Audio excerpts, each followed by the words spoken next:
Are we ready to go? Everybody feel good? All right. Thanks very much.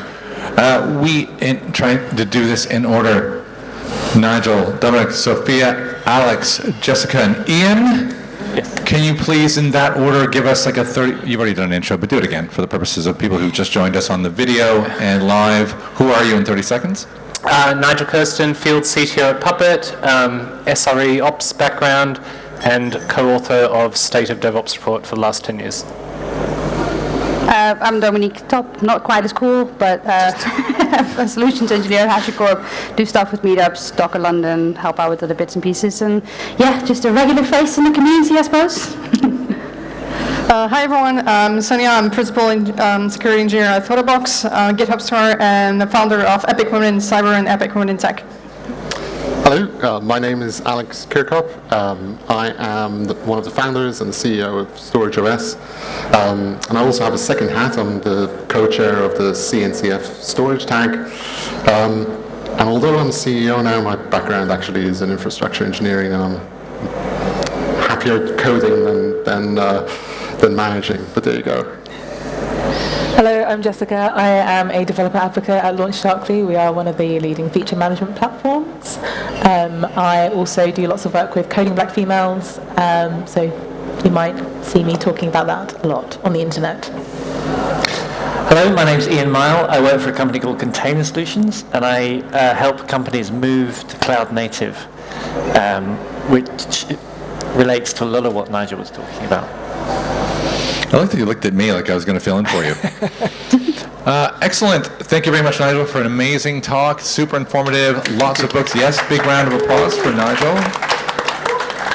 And first of all, I just want to I wrote, well, if you saw the notes I wrote on your talk, it's kind of horrible. So I've got a lot of nasty questions for you. But before I do that, I would like to give it to the audience, because we didn't give you an opportunity to ask Nigel any questions. Does anybody out there, please, from easy to difficult, we have engineers, advocates, architects, and even the C-suite, and it would be the person at the very back who raises his hands. Come on. All right, I haven't hit 10,000 steps, so this is all cool. I don't mind this. You're all good. All right, fire away. Yeah, hi. Great talk, really appreciated it. What's your opinion on DevX? On DevOps? DevX. Like developer experience. I think it's wrapped up in, it's been a while since I was a full-time software engineer and just developing was my main job. Delivering fast flow, I think, is shorthand for the things that make development satisfying. Like, I can make decisions on my own, I can ship software, it gets to someone, and I do that without lots of manual handover. Low cognitive load, I think both these things, to sum up in a more succinct manner, fast flow and low cognitive load are a good developer experience. So I actually think it's critical to focus on DevX as a space, but I don't call it that. I think there's concrete things, mainly because I'm working in really big, boring old companies, that developer experience might scare them off.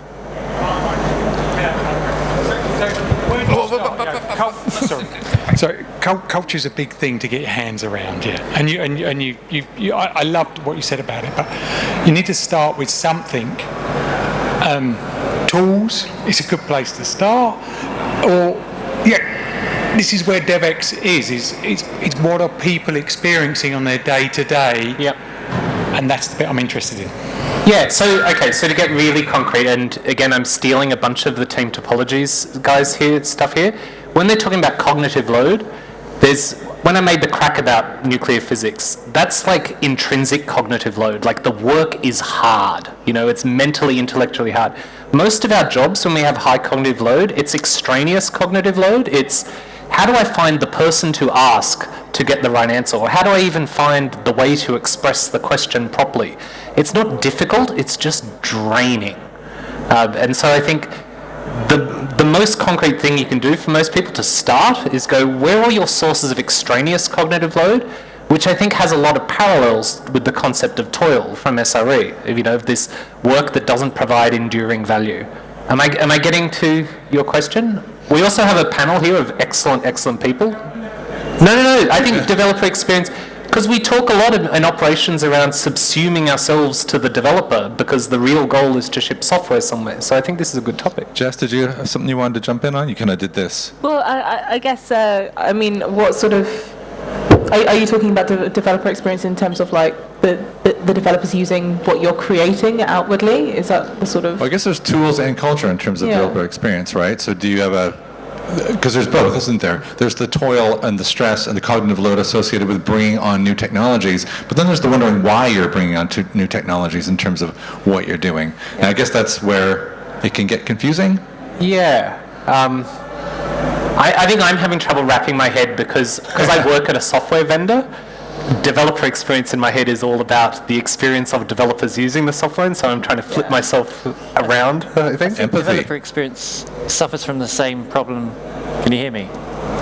Ian seems quiet. Hello. Yes, that's better. I think developer experience as a concept suffers from the same problem as DevOps, which is that a lot of places or people think that it's about tooling, but actually the day-to-day experience of a developer is, I don't know where to get my answer to my problem. Yeah. I don't know that what I'm building is going to be rejected as insecure like 3 months later. I can't get a VM to do some testing on. That to me is significantly what developer experience is about, or what I understand by developer experience, because the tools, while people focus on them, usually those problems can be solved pretty easily. So Alex, you want to chime in? So it's not one thing. It is tools in the environment. The developers need to be able to have the velocity of being able to develop quick, and sometimes it's access to an environment, and sometimes it's access to tests, and sometimes it's the distributed nature of the teams. So just being able to run your stuff with all of the other silos that your product interacts with.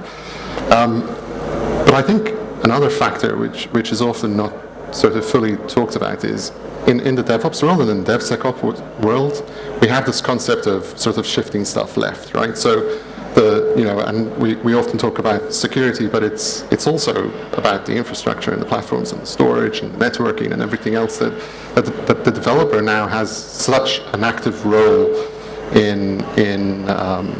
in deciding, and it's kind of a double-edged sword with the culture, right? Because part of the culture benefit is the developer gets to decide the stuff, but the flip side of that is the developer now has to understand all of that stuff, and I think this is part of the evolution, and actually part of what governs how you switch from low, medium, and high as well. Totally, and you've hit something there, which is, so does anyone remember the no-ops period when Adrian Cockcroft and Netflix were telling everyone, there will be no operations people, developers will all take our jobs? I think I have a pretty strong feeling that devs, it's a different kind of mindset. You've got to be a little ADD to be into infrastructure and sort of like being interrupted and chaos, and it's somewhat controlled, and you're not necessarily focusing on one task for hours and hours a day. I actually think there's a different mindset, and one of the things I've seen with the whole platform team approach has been devs going, yes, I wanted to take over the infrastructure. If my alternative was filing tickets and waiting 6 weeks for something to happen, I would rather take that on. But if someone else can do it for me, I would prefer to actually focus on the sort of things I entered the career of being a software engineer to do. Anyway, ops rules. You haven't had a security input yet, yeah, Sonya? Yeah, I just wanted to chime on that because I really like the as service. So, for example, for security, it would be security as a service, just to understand the developer needs, and also to add that education piece, because it's really great to drop like security jargon, which I don't really care about it. But if you really understand their need, the developers' needs, and present the security discipline as a service, just to focus on that, and embark the developers through that journey to really understand their needs. You'll have a buy-in more from the developers, because they will understand the product or tool, platform, whatever you want to use, and they'll make it easier actually to onboard them and to fully use them, more than just dumping the tool and they won't use it because they don't understand it. Yeah. Most people are good people and don't want to create bad things. And I know that sounds a little idealistic, but I think every other behavior we've had inside software delivery organizations is because of conflicting incentives. But if you deliver things as a service and make the right thing easy enough, people will go to some effort. Like, I think people generally have pride in what they do. So do you think the emphasis on autonomy and decoupling, do you think that those sometimes flies in the face of what we're trying to achieve in terms of interactivity, de-siloing, and communication? Because, well, I'm the seventh panelist representing security. I find that security has been a struggle the greater the autonomy within the development and DevOps communities that has been present. So is this a great idea for DevOps, but potentially a problem for security? My quick summary, and I really want to hear everyone else's thoughts here, is that the joy of the platform team approach is it lets you have security and governance and compliance at that level. Mm-hmm. And yes, I don't think it's siloing so much as specialization. And by offering things as a service, you're letting people focus on what they want, but you're not hiding the details from them. But if you make it easy and desirable to join the common platform, that's when ops and security have a natural alliance to go, well, everyone's coming this way, let's put the controls in at this spot. I think that makes sense. So you're alluding to not just the way that we're creating software for the outside world in terms of making it easy for the developer experience. Yep. But also making the internal experience of consuming what we have to offer you as easy as possible. Very cool. Okay. But can I just... Ian's in. There's an assumption, I think, in what you're saying that the infrastructure or the platform team has a direct line to security, and in my experience, that isn't the case. And so I've been in an infrastructure team where we've built something over a year, and then we present it to security, and they say no. We were on a stage here. I'm presenting idealism and warm, happy thoughts. Yeah, but yes. But yeah, it's. I think that separation can exist at multiple levels, and the most effective way around that was we actually introduced a different team structure where security advisors were brought into the team in the project from day one, and were told to be advisory. And sort of say, well, you're going in that direction, and I'm not sure that'll work with standard X over here. And that worked really well once the security person got over the idea that they weren't making a definitive statement, they were just guiding.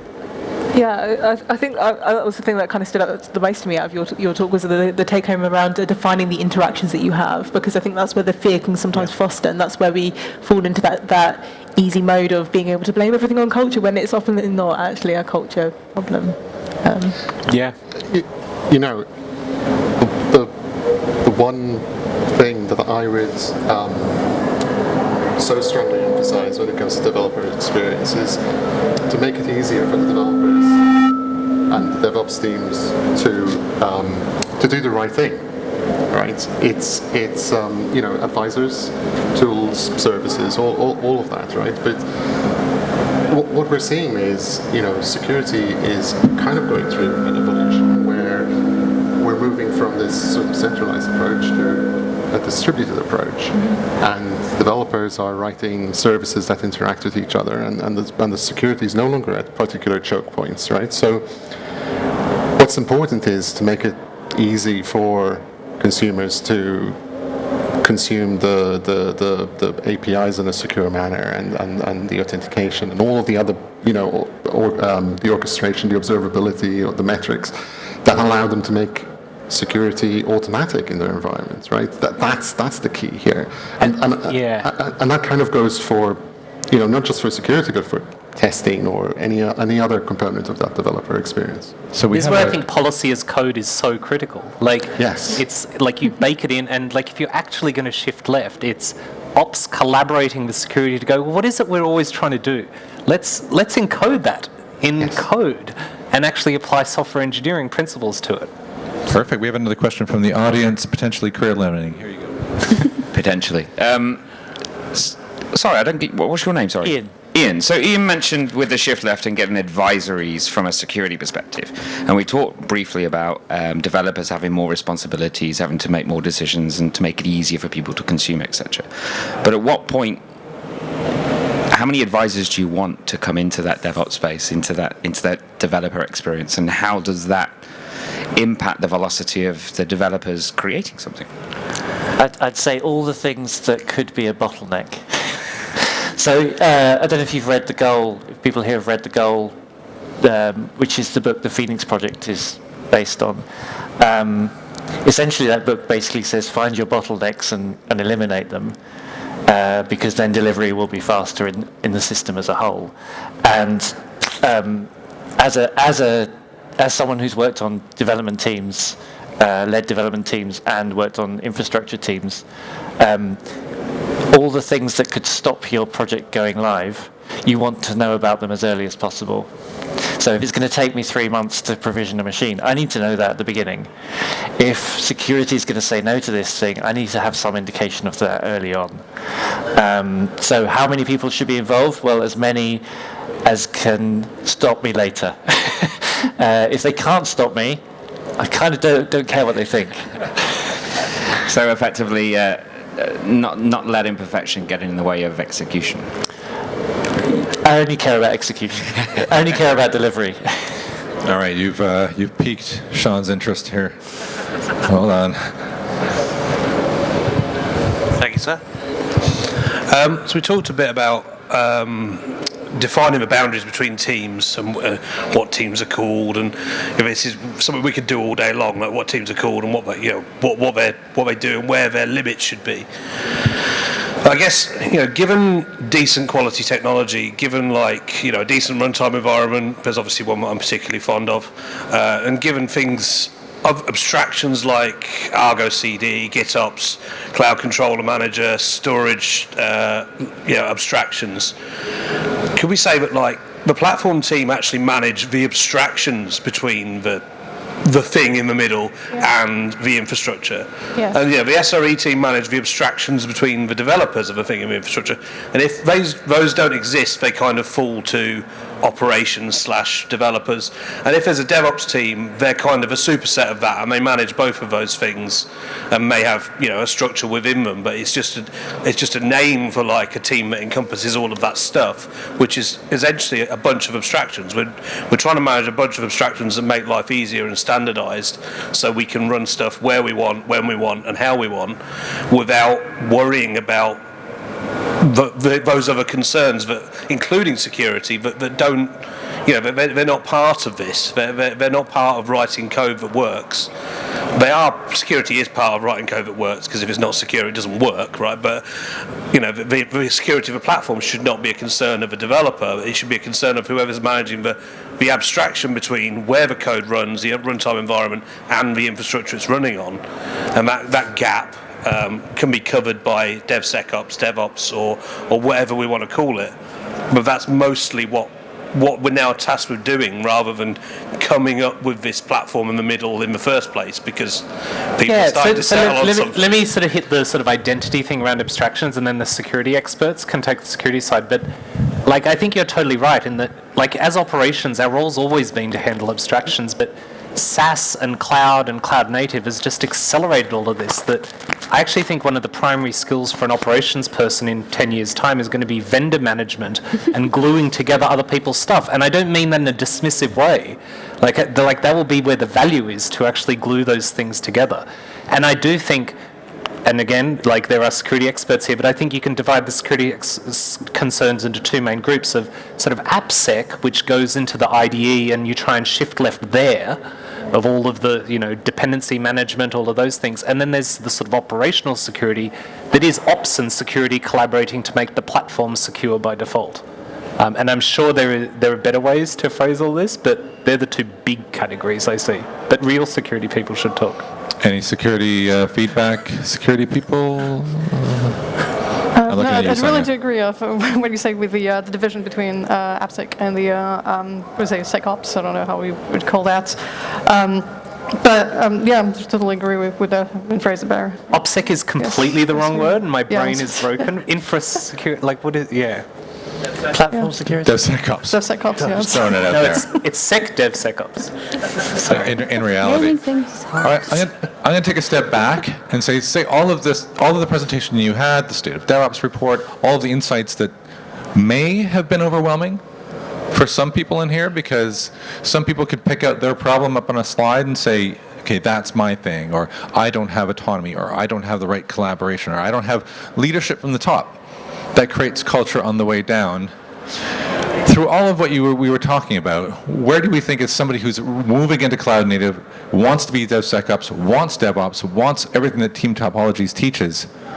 It's like, where do we start? Where do you think is like my first move? And I'm going to look at Dominique because she's laughing at me. Well, it starts with just talking about it. If I think, at least this is all my opinion, if you want to change something, just talk to the next person in your team. So like, hey, I've seen this thing, it seems cool. Maybe we should try it, and then like try to make it in your little team. And then hopefully, if other teams see that it works, like, hey, how did you do this? It seems cool. And then hopefully, it just like starts like edging out from the bottom up, I guess. If you don't have the support of your C-level management, depending on how big your company is. At some point, if you are being faster than everybody else, people will have to notice, like, hey, how did you get this successful? And I think, if you don't have the job title to influence that, I think that's the way to try to start going to places like this. Yeah, I like that. So I've seen sort of like meetups, but internal meetups where you start creating focus groups around certain things. Has anybody else experienced anything around that in terms of establishing the culture from the bottom up? Yeah, just don't call it a center of excellence, because that seems to doom everything. Shared services. Sometimes like not formalising it. Is that the new thing? Like everybody's going into centers of excellence? Well, I just feel like centers of excellence is like... What is excellence? Like no company that talks about digital transformation is actually digitally transformed, you know what I mean? Like the more you talk about it, the more you talk about your center of excellence, the less excellent you are. And the more excellent people actually just use other words to describe these things. Let's do it. Center of average? Center of average. Center of incremental improvement, slowly.